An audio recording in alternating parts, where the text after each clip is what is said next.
Hi, Pete Moore, editor of Shooting Sports Magazine. IWA 2015, I'm on the Daystate stand. This is Tony Belis, the man we all recognise. And here's a gun I saw briefly at the British Shooting Show.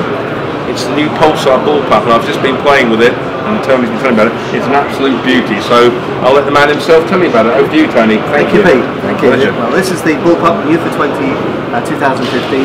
It has an electronic action, essentially a replacement for our popular Mark IV rifle, which replaced the Mark III, but we've gone with the name of Pulsar, and it has a new set of electronics in it, contained in a box in the back of the stock.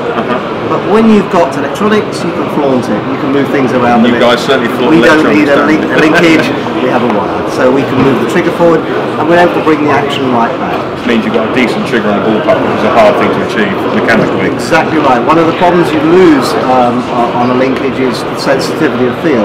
When you've got a matched quality trigger as well, it's very difficult to replicate that. So we're able to do that with the electronics quite easily. But there's a lot more to this rifle than just that. We have the new electronics, a display screen embedded in the stock. So we can close up on that in a moment if you like. And then we have a fore-end which is interchangeable for future development. Oh, I didn't know that. That's we have a synthetic stock, we have a laminate stock, we have a high-grade walnut stock as well on the limited edition coming. But we also have a side lever cocking, very elegant, of course effortless because it's electronic, and we also have a laser in the fore end of the gun, and I'll demonstrate that on the gun behind. Fine. The laser can be switched off by the user. It comes on with the safety catch going into the fire mode. So if you're ready to go, and the safety catch is off, then the laser will be shining. That sounds like a gimmick, but when you actually think about it in terms of using a laser, it's actually very clever, isn't it? It works in all the best ways. It's inside the gun, so it's not going to get knocked. So you don't have to re-zero it every 5 minutes. When the gun is hot, shall we say, the laser is on. So if you can see a laser through your scope, you know you're ready to go. When you fire the rifle, the laser goes off, so you know that the gun is unloaded. And so does everybody else around you as well. It's also useful. Plus the laser being low and the scope being high, you get a crossover at your 0 point. So if you're too far away, the laser will be one side, and if you're too close, the laser will be the other side, telling you you're not on your 0 point, and you have to compensate accordingly.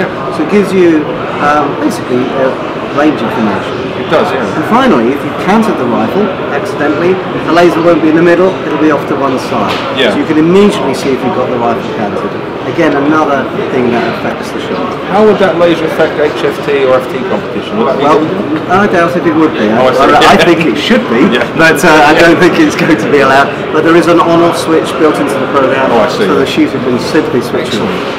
It's very nice to me. And what price point say on this model? This one is programmed in at retail at £1,800. And the limited edition, which is coming out first at the end of the month, is going to be £2,000. And that comes with a high-grade walnut and some gold work as well, just to make it a bit special. I rather like the more sort of industrial look of the program. Yes, well that's coming along about a month later, but we're giving the people who want to own one early the chance of buying limited edition, then that's never to be repeated, and we will then go into the production models about a month later. Excellent. Well, I've got to say, it's an impressive gun, there's no question about it in my mind, and we've got one. Tony said that he'll get one to Pat, who's our airgun guy, who will farm it out to somebody to do for the mag. Not quite sure when, but we'll certainly get it. But Tony, thanks so much indeed. Thank you very much. Have a good show. Cheers.